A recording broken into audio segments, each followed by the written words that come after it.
Hey guys, wanted to make a video of how to become successful with hotshotting. It's fairly simple, probably because I've been down the road for a few years now.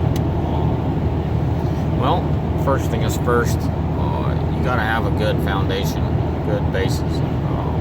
Foundation consists of two things. You gotta be already financially set. I know that sounds stupid. And have the right equipment. Now I'm talking about completely on your own.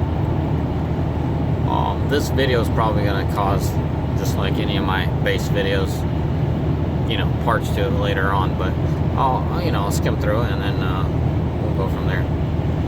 Pretty much, you need to be financially set. What I mean by that is you got to have a financial base because of, the inconsistency of hotshot. I always say this because it's true.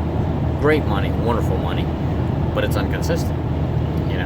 If you're that guy living paycheck to paycheck and all of a sudden you're making bank, great. There's going to be months when you're going to be really slow. Well, that's where you're going to croak out. Or other guys, they get in it and they're making crap, which it's unpredictable. That's the thing with hotshot. It's only when you average out your year you're making decent money. You're pretty good money, So anyways, I can't put a number on how much money you need to have set aside because it depends on you. It depends on your bills, it depends on everything. It's all about you.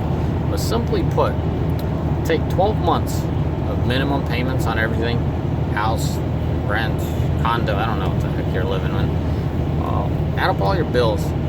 Be paid at a minimum for 6 months. Guys, that's a lot, but you gotta have it. And I'm talking about guys starting into hotshotting that don't really have anything going on. Like I always said, hotshotting is a good business, and to be successful, it has to be your second business.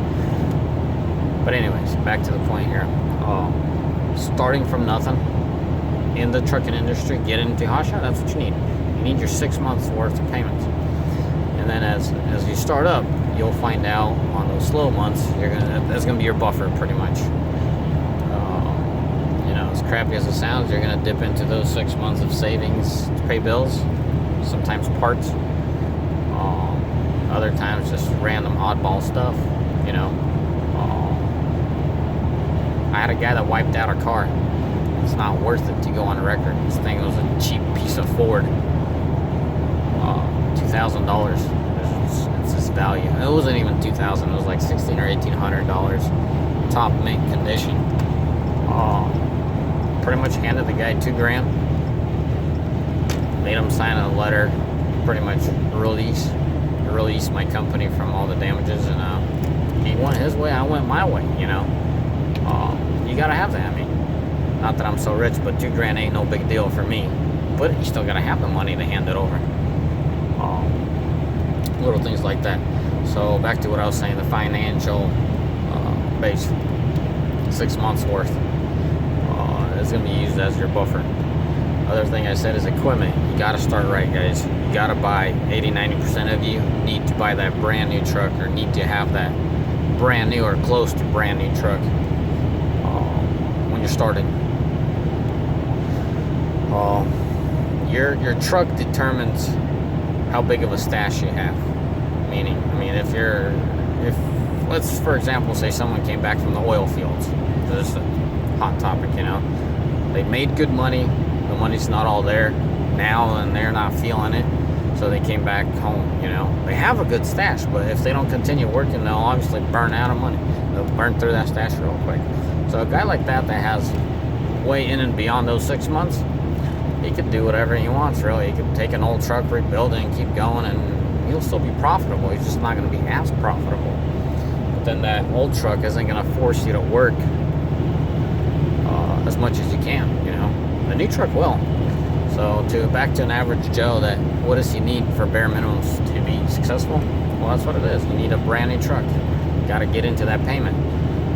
If you get into that old truck, your payment's going to be a joke compared to the roadside assistant, bills, tows, and you guys get the point. That old truck's going to cost you a leg and an arm.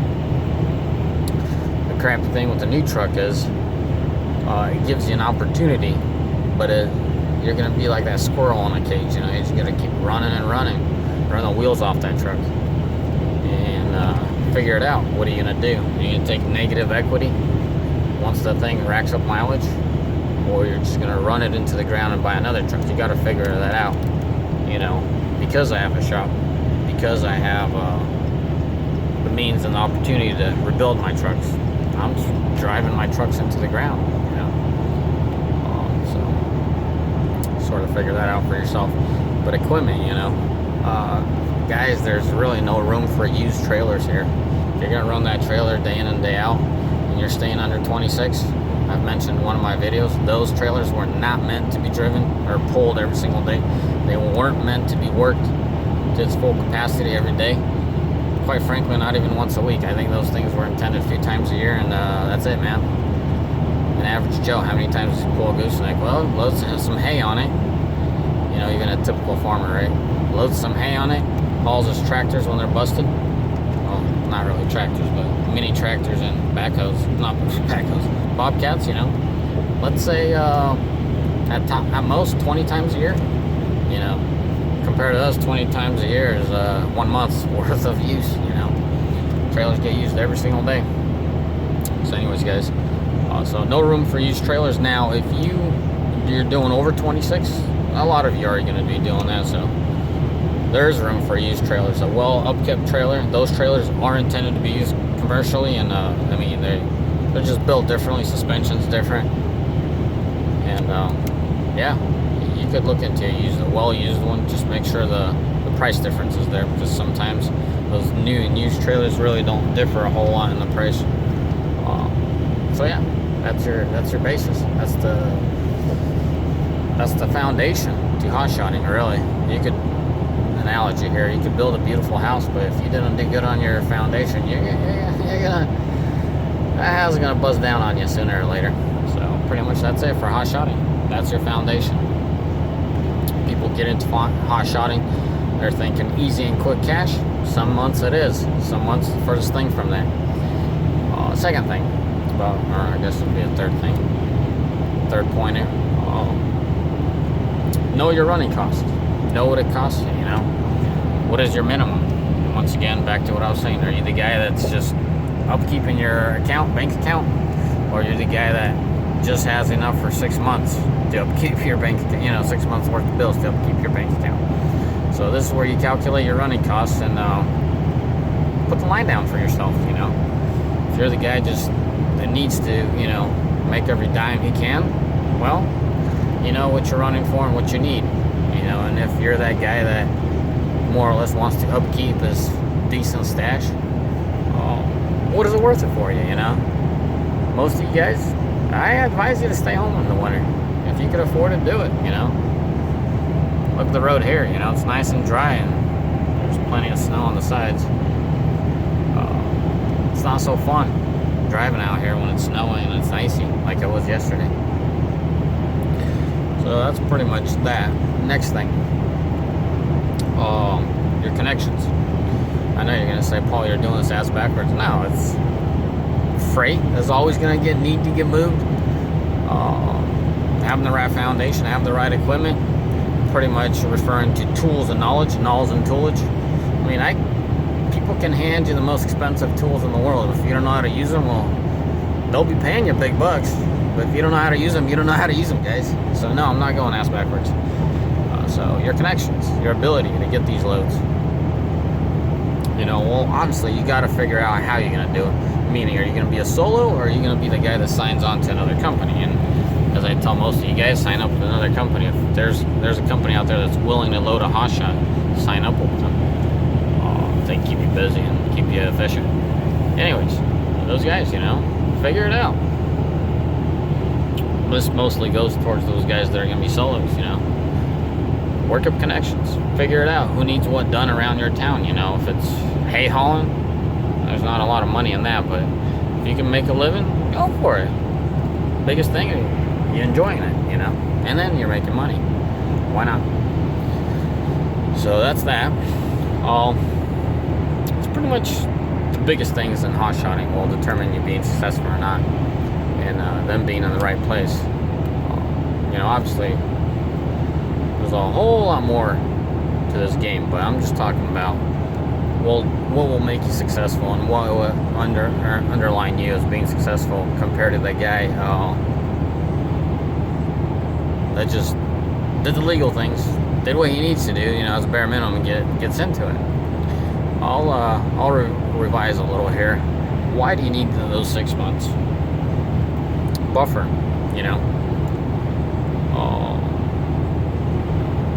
You're gonna be that guy with the new truck. You're gonna be that squirrel in that cage for a few years.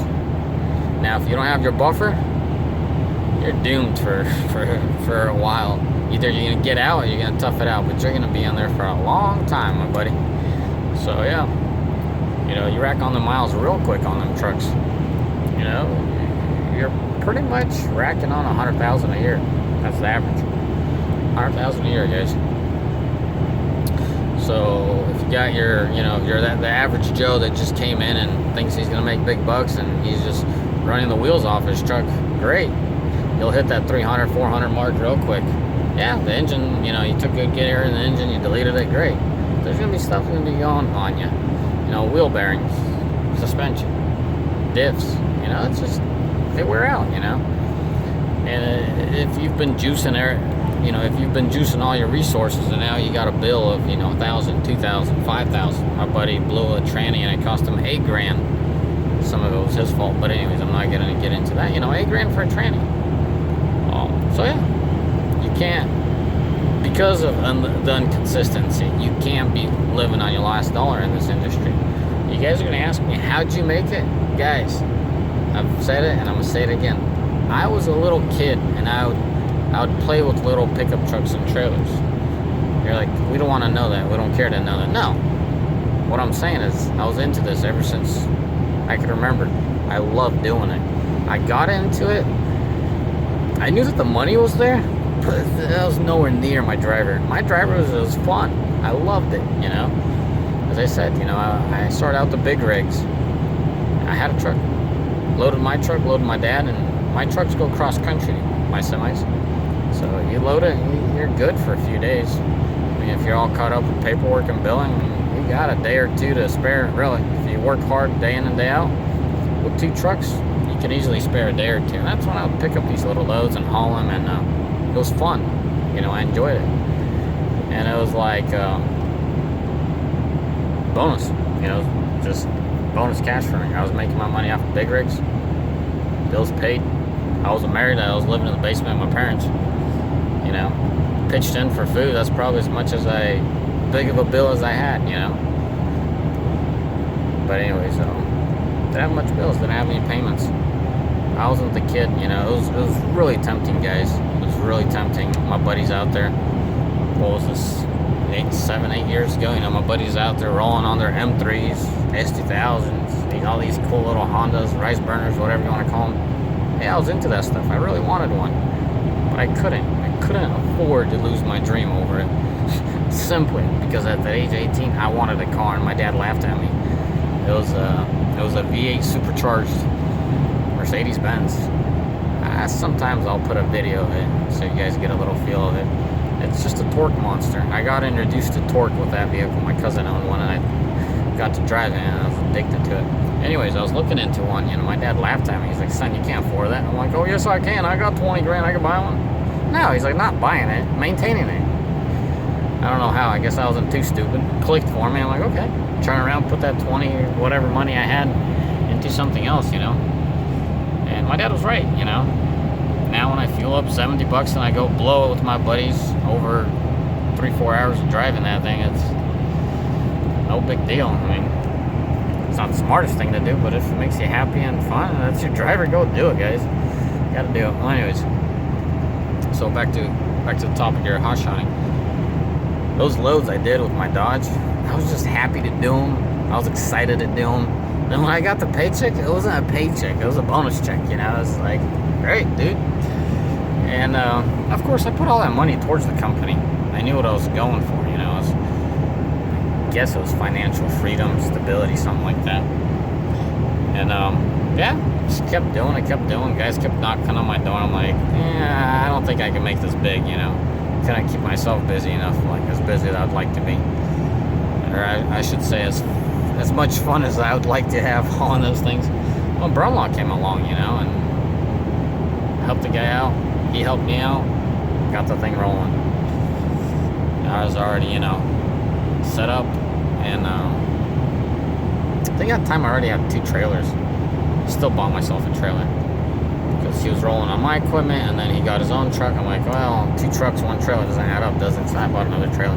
Well, then my brother-in-law quit, more or less, said he doesn't want to do it. So I have this setup, and I'm like, well, gotta get a driver, and off my company went, you know, 1 driver, 2 drivers, 3 drivers, and I just kept adding up, you know. So I was doing a hotshot for a good amount of time, getting my name out there for fun. Yeah, and bonus check, no one will say no to that, but it didn't pay my bills. I wasn't forced to do it. So yeah, years later, I'm running a fairly decent hotshot company, and the guys know, you know. I've mentioned this before. You can make a month's worth of income in 1 week, and it's very unpredictable, you know. The industry more or less is predictive, but the hotshotting, being at the right place at the right time, you know, sometimes you get paid $5 a mile. Sometimes you're lucky to make $1 a mile. So that's why you got to know your numbers. You know, you got to know what's your operating cost, and what situation are you. You know, you're sitting out in Seattle, you got nothing to do, and it's 4 o'clock and everything's shutting down. You don't have a load on you. What do you do? You know, do you say okay to that mile, $1 per mile, or do you go kick it with your buddies for that evening? You know, if you got the money and you got the buddies out there, forget it, man. Wait for tomorrow. Tomorrow you'll get a better opportunity. Just you'll have a bunch of tight cornered situations like that. And if you know why you're running and what you need to make it happen, that answers your question. You know, how low are you willing to haul freight for? My thing is, you know, you say okay for $1 a mile today, you say okay $1 a mile tomorrow, and your average drops and you're becoming less and less profitable. That's one version. Another version of the story is you're going to sit there for months. There's certain areas in America where if you haul freight into it, don't expect anything really coming out. Be happy to break even and coming out of that area. Well, anyways, guys, I think I'm going to wrap up this. Holy crap, 17 minutes already into it. Yeah, that's what you need to do to be successful. You know, I wish there's someone out there on YouTube telling me this stuff. I'd be more successful quicker, you know, and I hope I'm helping those guys that are out there needing to work, wanting to work, and looking for opportunities, you know. And it's you're at the wrong time at the wrong place, and you're just not being handed those opportunities. Now you're looking into hotshotting. Well, now you know what you need to be successful, you know. So yeah, guys. Another thing is my first company was opened. You know, there's a few things. There were the drivers, but another big one was providing good paying work for hard-working guys. You know, I've seen my dad being taken advantage of. You know, multi-million company. He was a machinist. You know, he's making these parts for him, worked in there for years, and he's getting paid just above minimum wage. It's like, what the heck, guys? It's not how it is. It's not right. I understand you can't pay the guy top dollar, but you also can't, you know, he's been doing this for years. He's not wasting material. He's being efficient. So, yes, my dad works for me. He runs a big rig of his own. So he's an owner-op, has his own truck, own trailer, runs the big rigs. He's cornered financially, more or less. So he just runs and runs. Anyways, so yeah, guys, go out there, make the money. Just figure out what you want to do and go for it, really. I mean, there's money in a lot of things. It's just people are too lazy to do it, or they're just too lazy to do an extra step, you know? Shoot. All right, guys, have a mighty fine day. Take it easy. Enjoy this new year. It's a good year. I know it's a good year. It's going to be a good year. I definitely went into this year with a good attitude and a good mood. I should say a proper mood. Spent it with family and friends, so turned out pretty good. Blessings, and take care.